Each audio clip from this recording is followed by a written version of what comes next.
You may be wondering what this delicate balancing act has to do with brushing our teeth. More than you might think. Considering the average person only spends between 30 to 45 seconds each time they brush, the delicate balancing act of maintaining our oral health equilibrium is, on average, in danger of tipping over.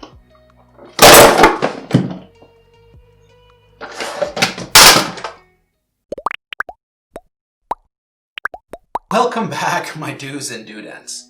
So, to address the elephant in the room. No, not that one.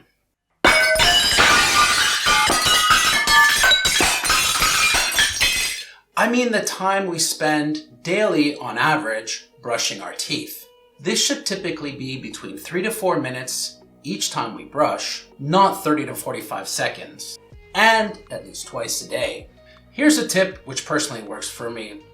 Pick a song between 3 to 4 minutes long to listen to when you brush. A musical timer, so to speak. For children, be mindful when streaming music videos on smartphones, as they often become engaged with the on-screen stimulus, becoming TV zombies, so to speak, neglecting the brushing portion of the activity at hand.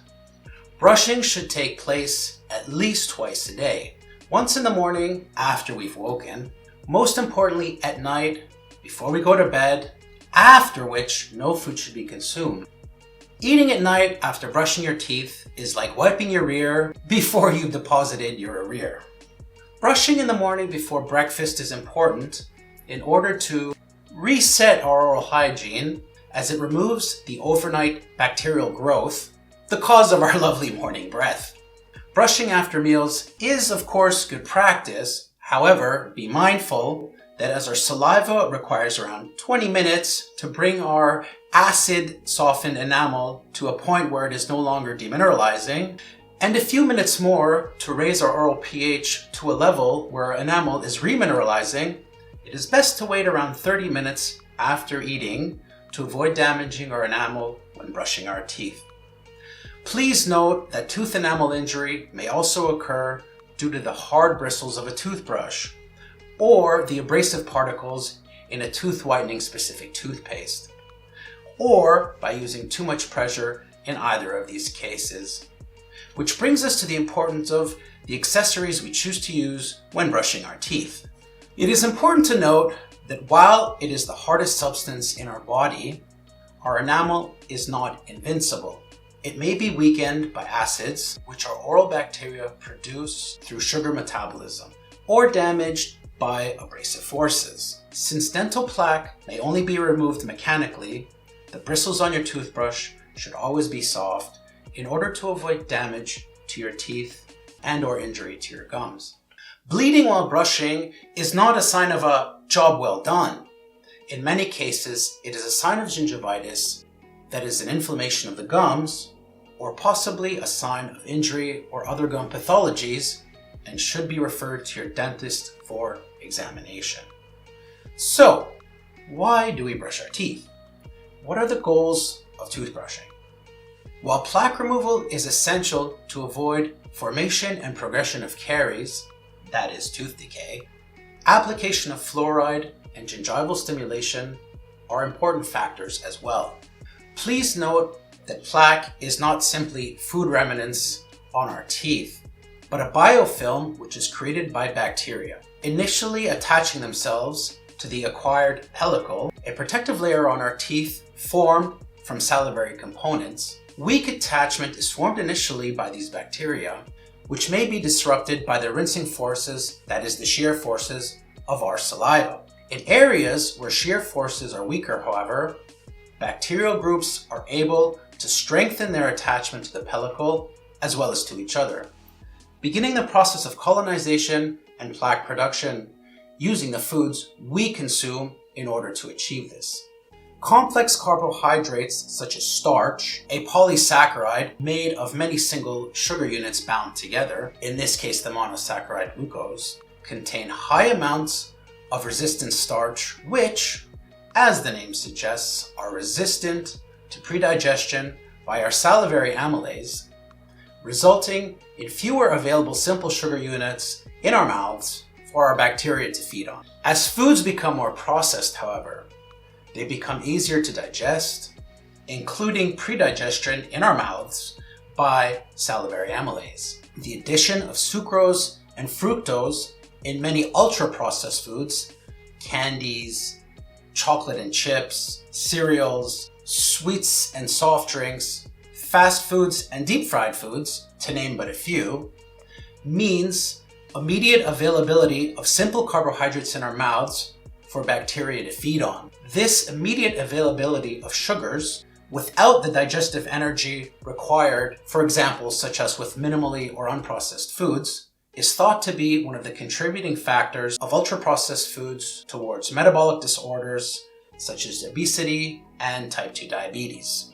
You may find a video link here on the effects of sugar on teeth and subsequently on general health during the Tudor period in England when sugar became prolific.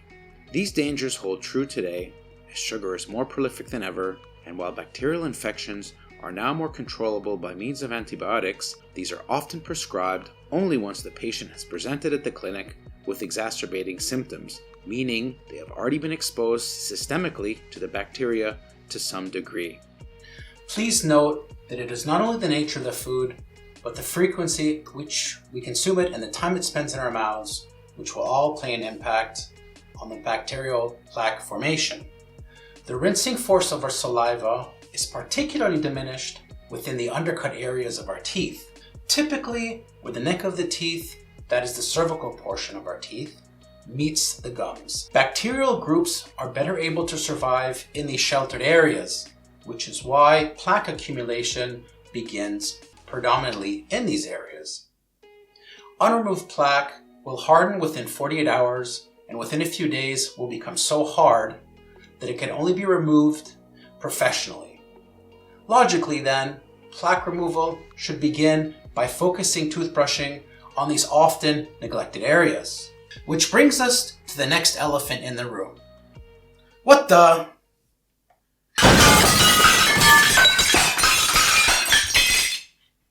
Which brings us to the next elephant in the room. Manual or electric toothbrush. Now, whether manual or electric, two basic rules apply. High density, soft bristles. Soft bristles will prevent damage to the enamel and surrounding structures, while a high bristle density will provide adequate cleaning coverage, which is why you want a high density bristle count. So now we know that our toothbrush should be soft and thick bristled. Each of these options are available in both manual and electric form. Here is what a soft, thick bristled, manual, and an electric toothbrush head may look like. Now, what about technique? Well, we've already discussed how undercut areas of our teeth have low shear forces, where the rinsing of our saliva is weakest, giving oral bacteria the chance to strongly adhere to our enamel and colonize, thereby resulting in plaque production. The recommended technique addresses these predominant areas of plaque formation. I will also be mentioning some pros and cons of a manual versus an electric toothbrush so that you may draw your own conclusions and decide which is the best for you. If you're interested in my own personal preferences, you may click on the above link to the video. To effectively remove the bacterial biofilm, that is the plaque, the bristles of our toothbrush should be placed at a 45-degree angle relative to the surface of the tooth, where the neck of the tooth meets the gingiva, overlapping both. This allows bristles access to the plaque both at the neck of the tooth as well as within the gingival sulcus, slightly below the gum line. The original technique, called the Bass technique, was a lightly applied vibrating motion with a sweeping motion added later to ensure adequate plaque removal from in between the teeth, that is interproximally. This modified technique is called, you may have guessed it, the modified Bass technique. And while a vibrating sweeping motion may sound complicated at first, perhaps the easiest way to think of it is as a series of small circular sweeping motions, sweeping the plaque away from where the gums, that is the gingiva, meets the neck of the tooth. Nothing which can't be mastered with a little practice over time. In addition to being highly efficient at removing plaque where it accumulates the most, by involving the gums, this technique also provides a certain degree of gingival stimulation, increasing local oxygen blood flow, helping to control certain anaerobic bacteria. Of course, it is not only the neck of the teeth. After applying the modified Bass technique, the remaining surfaces of the teeth need to be cleaned as well. As a daily sequential routine would be easiest to turn into a long-term habitual routine over time, I would recommend the following. Since anything dislodged from the upper teeth, that is the maxillary arch, could fall onto the lower arch, that is the mandibular arch, it is recommended starting in the molar region of the upper teeth, starting on whichever side you want, working your way back to front and then back again on the opposite side. This needs to be done on both the outer, that is the vestibular surfaces, as well as the inner, that is the oral surfaces of our teeth. Each side should be completely clean before proceeding to the next. First using the modified Bass technique before finishing the remaining tooth surfaces. I personally prefer to start on the right side at the back, on the outer surfaces of my teeth, working my way towards the left side, before switching to the inner surfaces of my teeth, starting at the back, working front, and then back to the right side.